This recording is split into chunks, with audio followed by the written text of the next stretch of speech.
Hello guys, আসসালামু আলাইকুম। আজকে আপনাদের সাথে শেয়ার করব আলু দিয়ে গরুর মাংস রান্না। ঘরোয়া কিছু উপকরণ দিয়ে খুব সহজে ঝটপট তৈরি করে ফেলতে পারেন এই রেসিপিটি। চলেন দেখে নিই। প্রথমে এখানে আমরা গরুর মাংসগুলো ভালোভাবে ধুয়ে রেখে দিয়েছি। এখন এখানে আদা রসুন বাটা দিয়ে দিচ্ছি, মরিচ, লবণ, জিরা, হলুদ, মরিচ দিয়ে দিচ্ছি।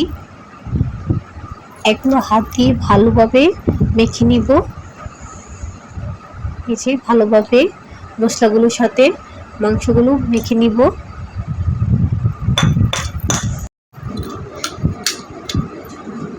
এখন মাংসটা আধা ঘন্টা রেস্টে নিয়ে রেখে দিব। এখন এখানে দারচিনি, লং, এলাচ সব কিছু দিয়ে তেলের মধ্যে হালকা করে ভেজে নিব। এখন পেঁয়াজ কুচি দিয়ে দিচ্ছি। পেঁয়াজ কুচিগুলো ভালোভাবে নেড়ে ছেড়ে দিব। পেঁয়াজ কুচিগুলো হালকা বাদামি কালার আসা পর্যন্ত ওয়েট করতে হবে। এই যে দেখেন হালকা হালকা বাদামি কালার চলে আসছে। এখন মাংসগুলো দিয়ে দিব।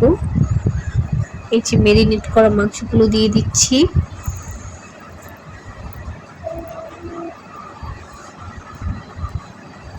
এখন মাংসগুলো ভালোভাবে নেড়ে ছেড়ে তেলের সঙ্গে মিক্সড করে নিব।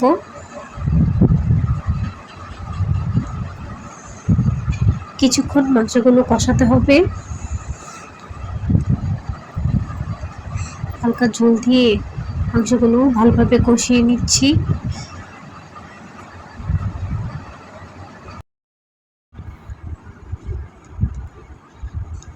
আবার একটু নেড়ে চেড়ে দিচ্ছি। এখন আলুগুলো দিয়ে দিব। আলুগুলো মিক্সড করে কিছুক্ষণ কষাতে হবে।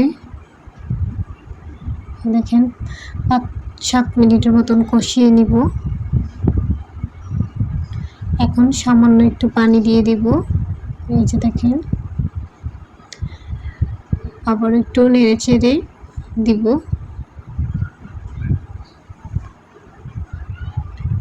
এখন প্রেসার কুকারের ঢাকনাটা ভালোভাবে লাগিয়ে দিব। লাগানো হয়ে গেলে আধা ঘন্টার মতন জাল দেওয়া পর দেখেন কি হয়েছে মাংসটা। মাশাআল্লাহ, কালারটা অনেক সুন্দর হয়েছে। মাংসটা অনেক নরম হয়ে গেছে।